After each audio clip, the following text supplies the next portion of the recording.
I'm so thrilled to celebrate Emma and, Emily. I mean Ethan, I mean us all.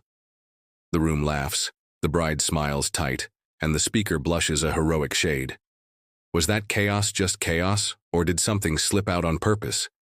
Freud thought these glitches deserved a second look. He gave them a name that sounds technical but feels familiar. Parapraxis, the small everyday misfires that reveal a larger pressure underneath. He meant slips, bungles, forgettings, and jokes that say the quiet part aloud. They can sting, they can amuse, and they can instruct if we let them. Let's turn the idea into a story you can use.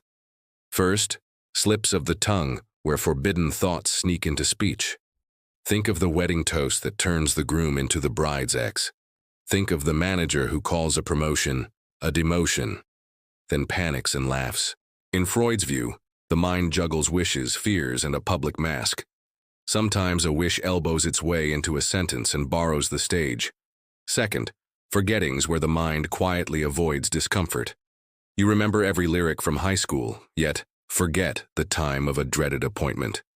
You misplace the form that would finalize a commitment you are not ready to make. The paper did not hide itself, yet avoidance feels like relief wearing amnesia's coat. Third, jokes as masked messages that make the room safe for danger. A barb wrapped in humor gets a pass, then leaves a bruise no one names. We laugh because the line is clever, and we wince because it is accurate. Freud collected these in the psychopathology of everyday life. He told anecdotes of botched introductions, wrong trains, and names that refuse to arrive. His point was not that every slip is deep, but that some are meaningful enough. Modern cognitive psychology has added a calmer voice to the conversation. Researchers map error patterns that come from distraction, interference, and automaticity. When habits run the show, we can swap words, letters, or entire routines by accident. This view explains why tired brains misfire even without hidden drama. So which is it, meaning or mechanics? Often both, because we are creatures of habit and creatures of want. Sometimes the fuse is random, sometimes the spark is personal, sometimes they meet. Let's ground each form with more vivid scenes. A best man practices a toast that carefully avoids mentioning the bride's old boyfriend. On stage, he thanks Michael for being the right choice this time, then sputters and grins.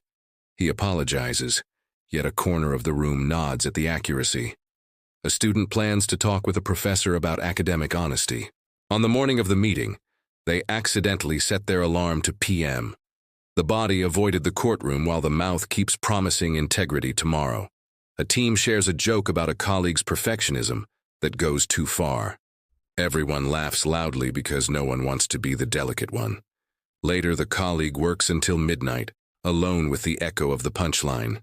Critiques are vital here, because overreach makes bad science and bad friendship. Many slips are plain chance, fatigue, or linguistic collision in a crowded mind. Not every joke hides hostility. Sometimes a joke is just skillful play. And yet we keep recognizing ourselves in these awkward moments. We keep hearing our own accents in the words we didn't mean. We keep noticing how our laughs sometimes point toward what we avoid. A historical vignette shows Freud's style at work. He once wrote about misreading a train destination and boarding the wrong car. He argued the mistake fit a wish to visit a certain place he had denied. He also recorded bungled names that matched private preoccupations he had tried to ignore. Whether or not each example convinces you, the stance remains provocative. Treat accidents as possible messages, then verify with patterns rather than one-offs. A modern vignette comes from a comedian explaining taboo humor. They describe building a joke that pierces a cultural sore spot without dehumanizing. If the room laughs and then sighs, they know they touched a nerve worth exploring. If the laugh is mean and punch down, they cut the line because the cost is too high. The craft reveals a rule hidden in plain sight. Humor can carry truth safely only when care travels with it. What do we do with this in daily life without turning paranoid? Try a light-hearted slip log for 1 week. Whenever you bungle a word, forget a task, or laugh too hard, jot a note. Add where you were, who was present, and what you felt. After 7 days, look for repeating themes rather than single fireworks. Do your slips cluster around commitment, status, jealousy, or exposure? Do your forgettings arrive on the days you promised to change? Do your laughs grow loudest when the joke targets something you secretly fear? Now practice curiosity instead of shame. Ask what the moment might be protecting and what it might be seeking. Ask what simple action could honor the message without harming anyone. If the wedding slip hints at unresolved feeling, own the feeling privately and let it pass. If the missed appointment signals dread, ask whether the plan needs adjustment or courage.